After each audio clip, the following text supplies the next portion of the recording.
மத்தேயு 15ஆம் அதிகாரம். அப்பொழுது எருசலேமிலிருந்து வந்த வேதபாரகரும் பரிசேயரும் இயேசுவினிடத்தில் வந்து, உம்முடைய சீஷர்கள் முன்னோர்களின் பாரம்பரியத்தை ஏன் மீறி நடக்கிறார்கள்?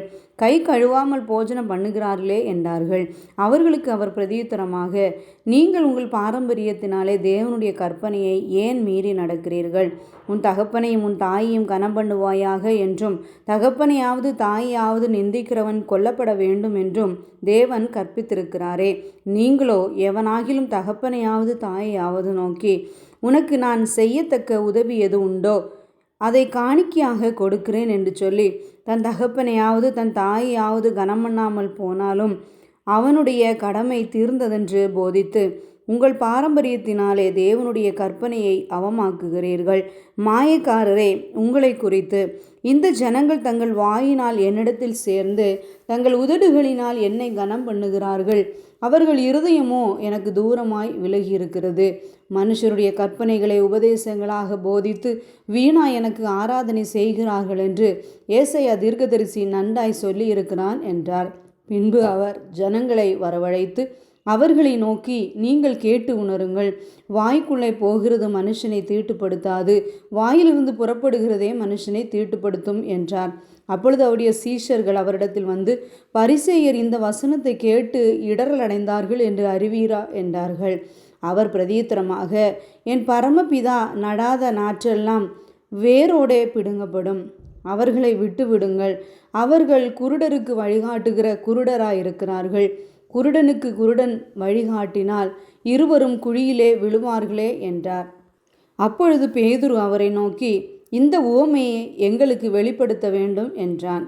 அதற்கு இயேசு, நீங்களும் இன்னும் உணர்வில்லாதவர்களாயிருக்கிறீர்களா? வாய்க்குள்ளே போகிறதெல்லாம் வயிற்றில் சென்று ஆசன வழியாய் கழிந்து போம் என்பதை நீங்கள் இன்னும் அறியவில்லையா? வாயிலிருந்து புறப்படுகிறவைகள் இருதயத்திலிருந்து புறப்பட்டு வரும், அவைகளே மனுஷனை தீட்டுப்படுத்தும்.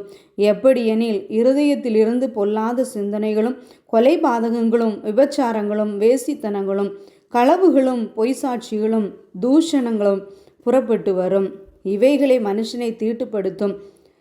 கை கழுவாமல் சாப்பிடுகிறது மனுஷனை தீட்டுப்படுத்தாது என்றார். பின்பு இயேசு அவ்விடம் விட்டு புறப்பட்டு தீரு சீதோன் பட்டணங்களின் திசைகளுக்கு போனார்.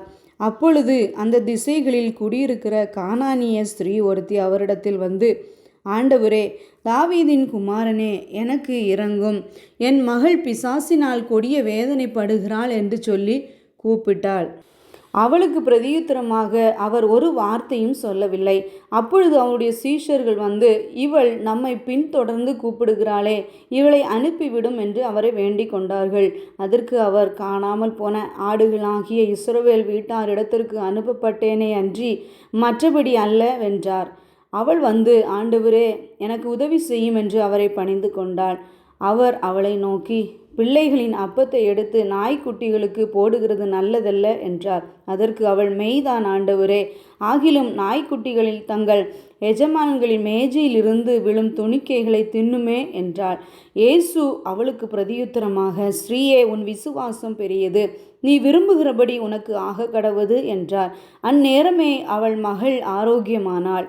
இயேசு அவ்விடம் விட்டு புறப்பட்டு கலிலேய கடலருகே வந்து ஒரு மலையின் மேல் ஏறி அங்கே உட்கார்ந்தார்.